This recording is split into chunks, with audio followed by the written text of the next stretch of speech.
2025 might be a big year for crypto. There's so many bullish catalysts, and now it's starting to seem, we'll see if it actually happens. It's starting to seem like these so-called politicians in the US they're really considering not just a Bitcoin reserve, they might be considering a crypto reserve, So they're getting these comments now from Brad Garlinghouse. And let me tell you something. See, this is why it's important to know these Bitcoin companies like Ripple, Stellar. I'm going to take those two in particular. A little bit of Algorand also in there have been very, very close with politicians in the US. So when they say something, I tend to listen and take it serious. But Brad Garlinghouse is making these comments about a crypto reserve. But let's read this little article. This article is titled, Ripple CEO discusses the role of XRP, Solana, and USDC. I love it that he included Solana in there. I'm telling people, I firmly believe, not financial advice, I firmly believe Solana is going to be major. But wait, it says this, Ripple CEO Brad Garlinghouse has reignited discussions around the establishment of US-backed strategic cryptocurrency reserves.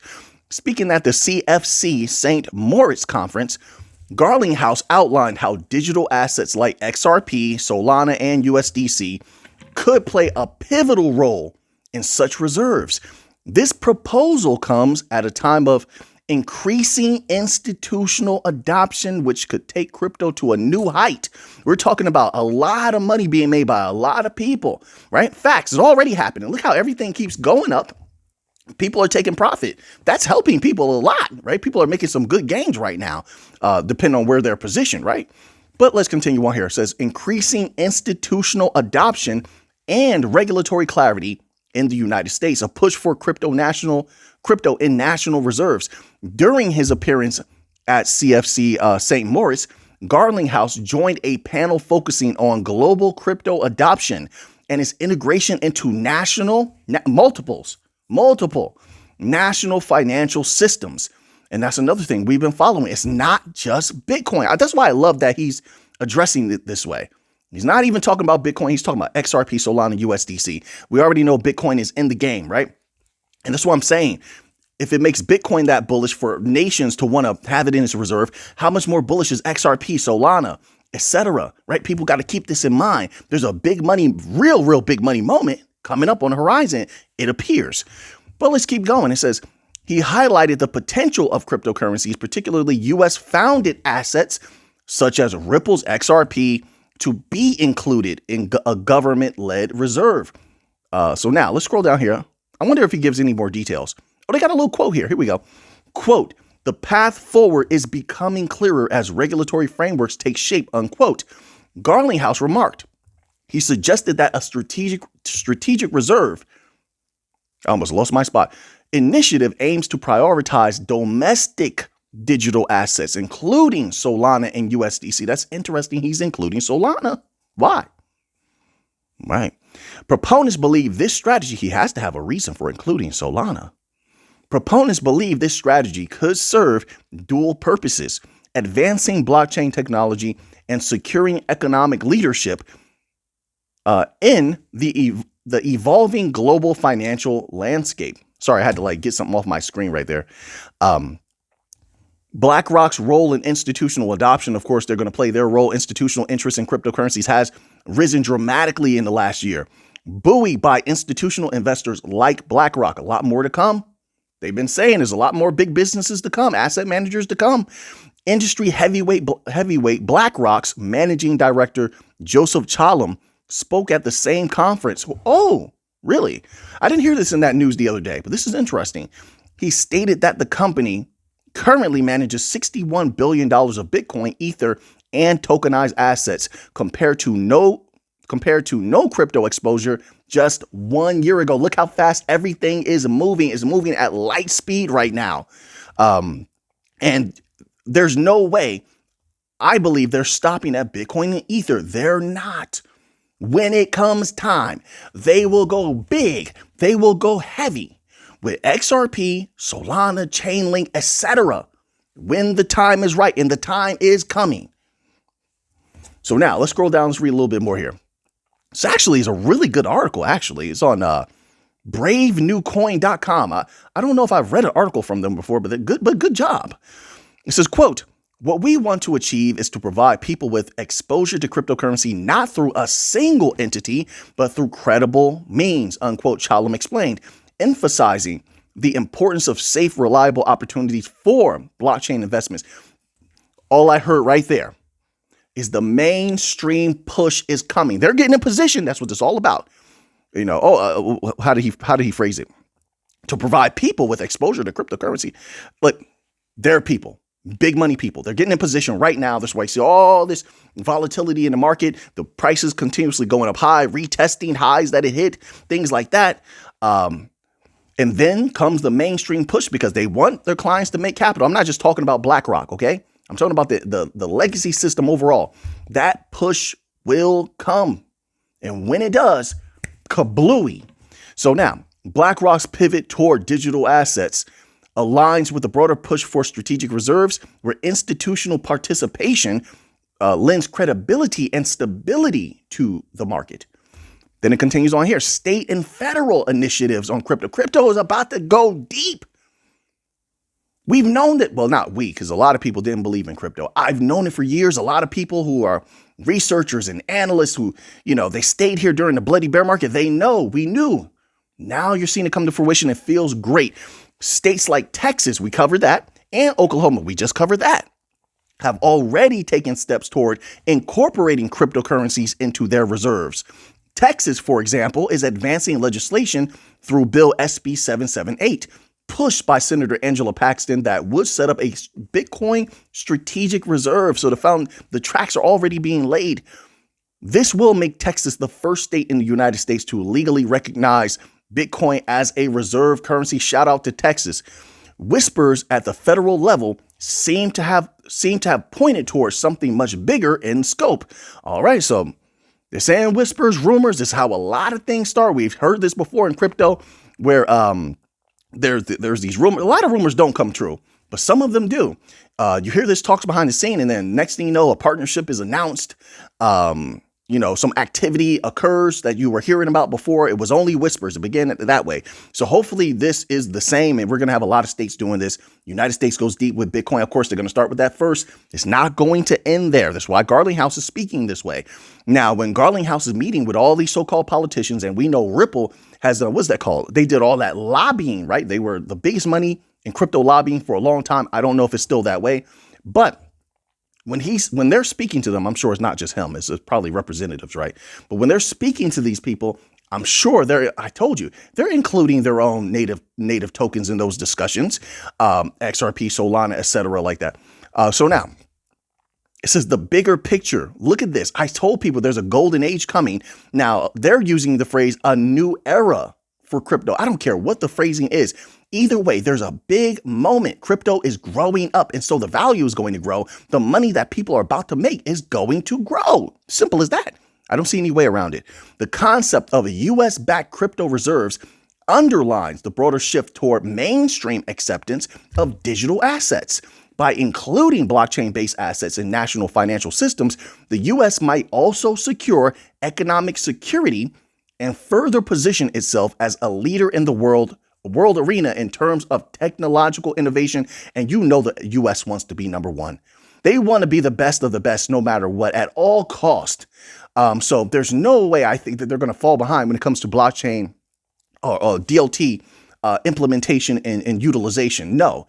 Now, they may lag for a long time. That happens often. You see a lot of other countries come out with beautiful technological innovations, and then US comes out of nowhere. They were working on something in secret for a long time, and then boom, and they let the private sector do all the heavy lifting. It looks like that's what's about to happen again. So now we're going to get to this article here.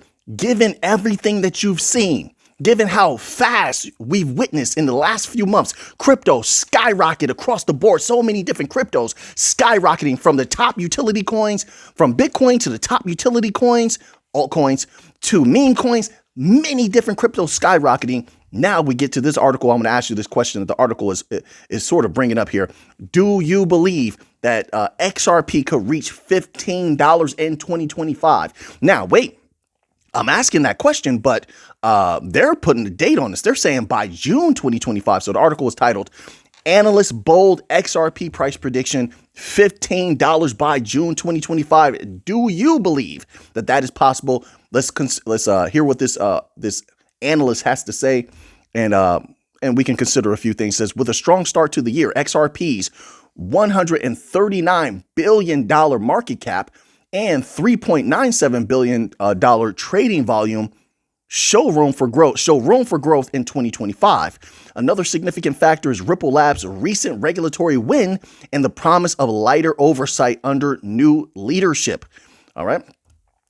It says granular analysis of XRP technical charts and market sentiment to see whether it will soar to $15 by mid-2025. As of January 19th, XRP is trading at around $3.12, down 0.18% in the last 24 hours. Its market cap is sitting at a hefty $178.31 billion, which makes it the third largest cryptocurrency by value. I'll say this. Let me put my little 2 cents in, all right? That's how we used to say in the old school. I'll put my 2 cents in, my little thoughts. So if it depends. If Bitcoin is still exploding, one, if there is really going to be clarity, sometime before then, two, if there's going to be announcements after there's clarity, the SEC case is over, there's announcements coming out, very bullish announcements about certain banks using these things, like that's confirmed 100%. They put that out there. That's 3. Boom. If they bring in some businesses or things like that, small, medium-sized businesses, that's 4. If they can cook up the right concoction, the right soup of catalysts, then I don't know about $15, but I wouldn't say $10 is unreasonable. All right. Is that fair? I don't think $10 is unreasonable sometime in 2025. Could it go higher? Sure. Is $10 safe for a high number? I think so for 2025. But like I said, right now, everything right now when it comes to XRP in particular is very unpredictable. Very unpredictable because there's so many big entities that are bullish on XRP. And yet I don't think they've gone all in on XRP. I think they're waiting. They're waiting for the right moment. So now I'm waiting to see, are they all going to rush in right when everything is over with the SEC? Everything's looking good. And XRP is unleashed, fully unleashed. It could be fully utilized. Do they all rush in? Do they take their time? There's certain variables that we just haven't seen yet. Once we acquire those variables, we start making better calculations, I think. So it's very unpredictable, but I'll say this. For a low number, like they're saying $3 right now. So a low number that I think is safe, anywhere from a range, $6 to $8, I think definitely achievable in 2025. $6 to $8, I don't think is unreasonable. $10 for a high, I don't think is unreasonable. Could it go higher? For sure it could, but we have to watch those variables. So I'm long term with XRP. You should know that by now. I'm not short term with the bank coins. I'm not. That's just not my way. To each his own. If you're short term with them, to each his own. Do what you must do. I'm just a researcher, okay? So I'm not really worried too much about what's happening in 2025 with XRP because there's certain big catalysts that I need to see. I need to see first before I believe that XRP has done everything it could possibly do. And I'm comfortable with that position for now. If it changes in the future, then people will definitely know. So now let's move on here. I want to move on here. Let's move on to a little bit of Bitcoin news because I'm not sure how long the video is now. A lot of things happening with Bitcoin. Very interesting time period. This article is titled Bitcoin successfully retest yearly high, all-time high in sight next week. Go ahead and cook Bitcoin. Do your thing. Bitcoin is once again flirting with all-time highs after a roller coaster of a week that showcased the cryptocurrency trademark volatility. The price briefly crashed to $89,100. I told people were panicking at that time. I saw all these article writers. They seemed like they were panicking or trying to spread panic. Oh, Bitcoin, it's going to go down more. It's over, and I just respectfully disagreed. I respectfully believe that for the foreseeable futures, Bitcoin remains super duper bullish, right? And you see it has bounced back. It's bounced back. So, all right, I feel good about that. It says in less than 6 days, Bitcoin surged over 18% 15%. That's the type of resilience you want to see that shows that Bitcoin has a bright future and it's going to drag all of crypto with it. That's why it's good to keep up with Bitcoin, even if a person doesn't have any, because Bitcoin indicates where the rest of the market is going to go. You see everything else going up, right? A local high of $105,900 and reigniting bullish sentiment across the market. This is top analyst Dan shared a technical analysis on X highlighting Bitcoin's clean retest of its prior yearly high, a crucial level that has now transformed into strong support. According to Dan, this retest on the 4-hour chart is a textbook bullish signal. See, and I just know that because it just keeps going up. It's showing that resilience. All the positive catalysts remain. The negative catalysts are weak. 2 + 2 = 4. It's suggesting that Bitcoin has the momentum to push higher in the coming days, which means if Bitcoin goes higher, everything else has the potential to go higher as well. It's a beautiful time in crypto right now. All right. I appreciate every good moment. It's just my way. This latest move positions Bitcoin at the forefront of investor interest as it approaches uncharted territory, with market sentiment turning positive and technical indicators aligning. Many are optimistic that Bitcoin could soon break past its all-time high and enter price discovery. Many of these top crypto may be in discovery mode this year.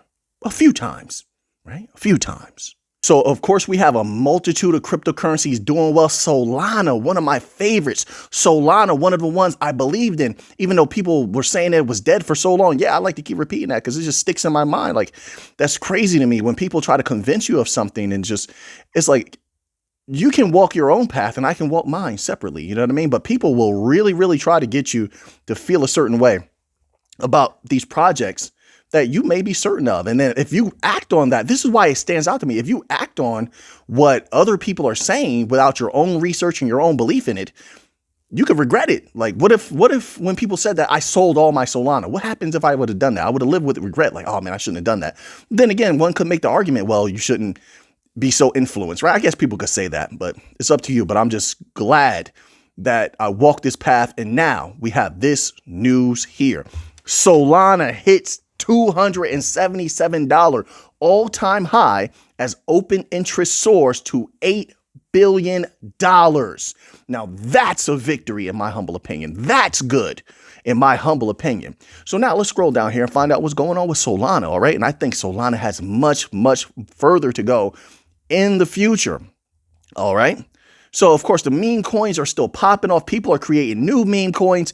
Some of these are surging. Of course, that's driving Solana and its popularity. A lot of people love those meme coins on Solana. Open interest refers to the total number of outstanding derivative contracts, such as futures and options that have not been settled or closed. When it rises during an asset's price rally, it indicates increasing participation and confidence among traders as more capital flows into futures contracts. This trend is a bullish signal, suggesting that Sol's price movement, let me scroll down, Sol's price movement is supported by growing market activity and conviction. Notably, Sol futures traders have continued to bet on a sustained rally. Yes, everybody, no matter where we're coming from right now, we see this stuff going up for quite a while. I don't see any way around it. The golden age, the door is opening right now for crypto. It is. It's almost time to feast. Not everything is a long-term hold for me. Not everything, I'm gonna tell you. So it's almost time to eat, time to feast. The funding rate is a periodic fee paid between long and short traders and perpetual futures markets to keep the contract price aligned with the spot price. When it is positive, it means longs are paying shorts, indicating bullish sentiment as more traders are betting on the price increasing. Sol price prediction. Oh, I didn't know they had a price prediction here. All right, I want to hear this. On the daily chart, Sol trades just below its all-time high of $277.99. which now forms a resistance level with a sustained buying pressure. The coin's break will break. It says the coin's break will break. Is that a typo? Will break above this level, flip it into a support zone, and continue its uptrend. Okay, where's the prediction now? It says, however, if profit-taking activity resurfaces, the bullish projection will be invalidated. In that scenario, Sol's price could plummet to $227.96. Why'd you end it off with a negative there? But nonetheless, everything's looking really, really good for Solana. All right, so now let's get to this little bit of news here. This article here is titled VanEck and Others File for Crypto-Related ETFs as Issuers Anticipate Departure of SEC Chair Gary Gensler. It is over. That era is over. Hence the golden age. Hence crypto being unleashed. Hence all the real bullishness coming out of people. They don't have to pretend anymore. They don't have to be fake anymore. I'm talking about these companies. They had to, they go along to get along, right? And they don't have to do that anymore. Now they can come out and say, hey, we're bullish on crypto. We want to use DLT. We want to use smart contracts. And they're doing it in mass. They can request DLT. We've seen them doing that in mass. I've never seen so many companies in my life talking about crypto positively, but it's happening now, right? So now it says several financial giants are reportedly filing for crypto-related ETFs as they anticipate the departure of Gary Gensler, the chair of the U.S. Securities and Exchange Commission. In a new thread on social media platform X, Bloomberg senior ETF analyst James Seifert reports that a quote-unquote flurry, and I said this, but he's not the first to say this, and I've been covering it since who is the leader of ARK Invest? Cathie Wood. Shout out to Cathie Wood. Has she not been saying there's a bunch of companies waiting to get in? She's been saying that for a year and a half. Speaking of which, I haven't heard a lot from Cathie Wood lately. That's strange. Why is she so quiet? Anyway, probably making all that money, right? Seifert reports that a quote-unquote flurry of companies are filing for crypto ETFs, including Tidal Financial Group, ProShares, CoinShares, and VanEck. By the time this is over, crypto is going to be so different. It'll be unrecognizable, but in a positive way. Seifert notes that Tidal is filing for its Oasis Capital Digital Asset Debt Strategy ETF, which plans to invest in the debt securities of crypto ecosystems. He also reports that ProShares has filed for a Solana Futures ETF and several XRP-related ETFs, while CoinShares has filed to launch the CoinShares Digital Assets ETF, which will be based on its CoinShares Compass Crypto Market Index. It says Seifert goes on to say that ETF provider VanEck has applied to launch its on-chain, quote, on-chain economy ETF, unquote, which will not invest in digital assets themselves, but instead will focus on digital asset instruments, such as futures contracts and digital transformation companies. Crypto is really, it's so funny. Even though how rapidly everything is occurring right now, I anticipate it's only going to begin to move faster. It's like I view it as like a snowball rolling downhill right now.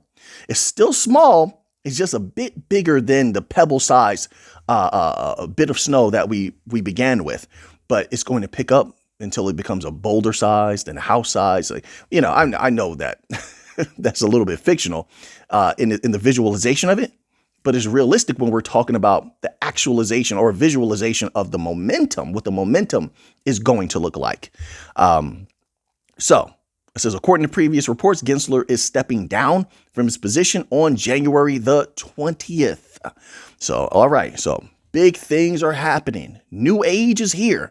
So now we're going to end off with just this little tidbit here, because I want to show that the banks and, all of these different entities around the world, they definitely need DLT. They want to make a lot of money. They definitely need it. They need efficiency. They need global reach. They need many things that DLT provides. So this article we're going to close out with is titled $63,100,000 penalty hits 12 financial giants, including Charles Schwab and Santander. These financial giants, questionable how they became that way, have been in a lot of trouble as of recently, haven't they? As SEC issues a major enforcement action. Wow. The SEC says that the 12 Wall Street firms violated record-keeping statutes of federal securities laws after their employees including supervisors and managers, use off-channel communication methods to send and receive messages. Why does this keep happening? Are they telling the full truth? It seems a little shady. Why would you do that? Knowing the type of information that could get out and how it could possibly be used. The regulator also says the firms in question failed to, quote, reasonably supervise their personnel, unquote, as they neglected to institute protocols that could have stopped or detected the use of unauthorized messaging platforms, which is very interesting because the whole time, and I said this, they've been looking at crypto with a side eye, and they should have been looking at their own financial institutions with a side eye, just be fair across the board. But they put so much emphasis on crypto and certain bad things they believe were going on in crypto. They weren't looking at the financial institutions, the legacy system financial institutions, almost at all during that time period. And now look, they're getting into trouble. Every single week I'm reading about some way they're getting penalized for bad things that they've done. So, just a lesson to be fair, right? So now that you have that information, what are you going to do with it? I know what I'm going to do with it. So until next time, everybody, let's get to the money.